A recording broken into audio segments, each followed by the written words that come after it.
Before the break, I promised we'd see the newest addition to the port security team. Not a person, but a huge boat that can transport an ambulance right to where it's needed. Let's check it out. She began serving the United States Army in 1971, but this vessel has a new name and a new mission. Meet the LC-M8 Seaforce, the state-of-the-art working home of the Harbor Patrol Dive Team and a key piece of the port's disaster response plan. LCM stands for Landing Craft Mechanized. There is no other boat like this at this time that I know of on the West Coast. That's because it was transformed specifically for the Port of Long Beach by Curtin Maritime.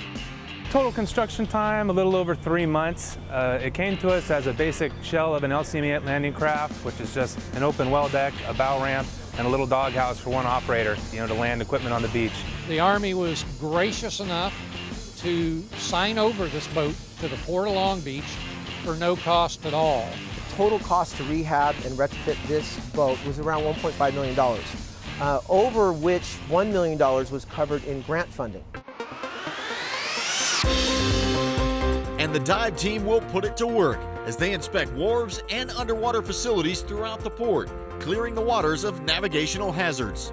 Before that, we had a vessel, which is a really nice diving vessel, but it was all fiberglass. This is a steel hull. We can actually do deeper diving operations up to like 500 feet. Very sturdy vessel, and we can stay on location now for 5 to 7 days at a time without taking a break in diving. It's imperative that we keep this seaport open, not only for commerce moving in and out, but safe navigable travel and passage for our local boaters here.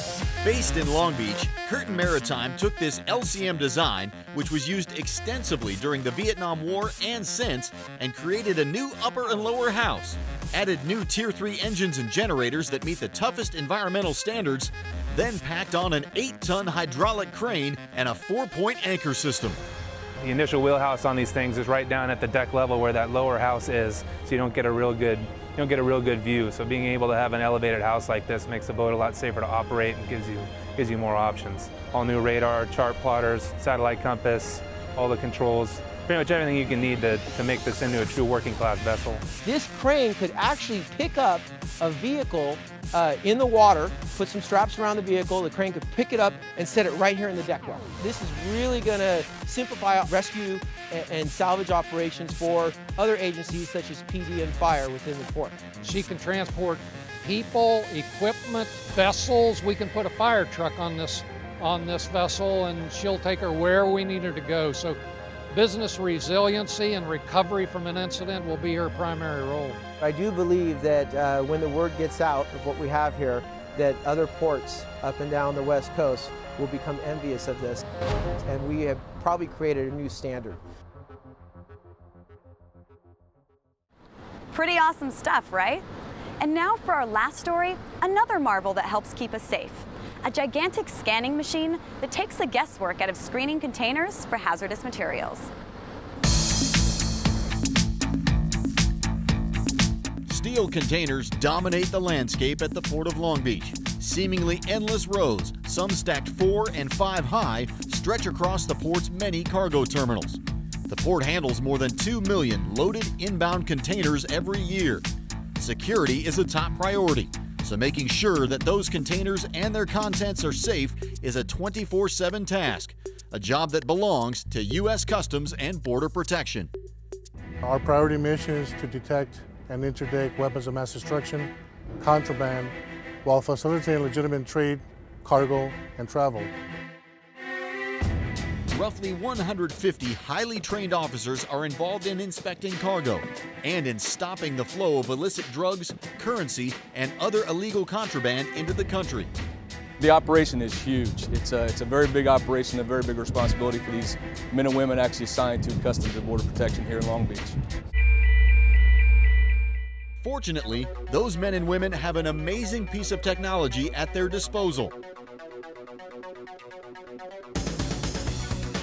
This is a high-energy, non-intrusive inspection, or NII system. Calling it an X-ray truck just wouldn't be doing it justice. It's capable of penetrating up to 12 inches of steel. It produces a real-time image, and the truck is able to scan the containers non-stop. It can continue to go over these containers as the operator inside the cab reviews the images and makes a split-second decision to either release or maintain it on hold. The image that is produced by the truck is very clear. It identifies the outline of the commodity. It goes through the commodity. Now we can actually look at containers and we can actually find out what the commodity is inside, if it is in fact what the porter is telling us what's inside. Not every inbound container is flagged for this high-tech scanning. Shippers are required to transmit their manifests electronically to CBP before leaving their point of origin. Only those considered high risk are lined up for inspection, and 100% of those go through an NII scan. The main red flags that we see commonly are prior violations.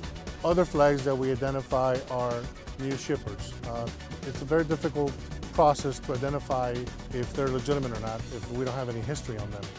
Before these trucks became available to CBP, the officers on dock would actually target containers using paper manifests.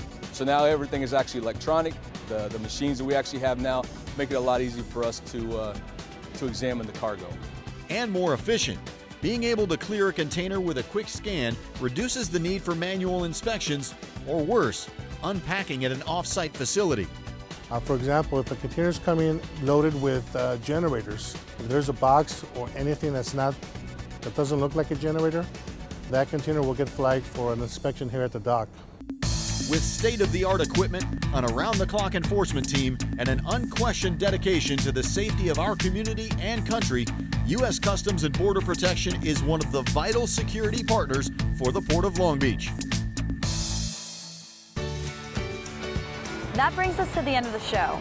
But if you want to see more episodes, check out our YouTube channel. There's hundreds of stories archived there.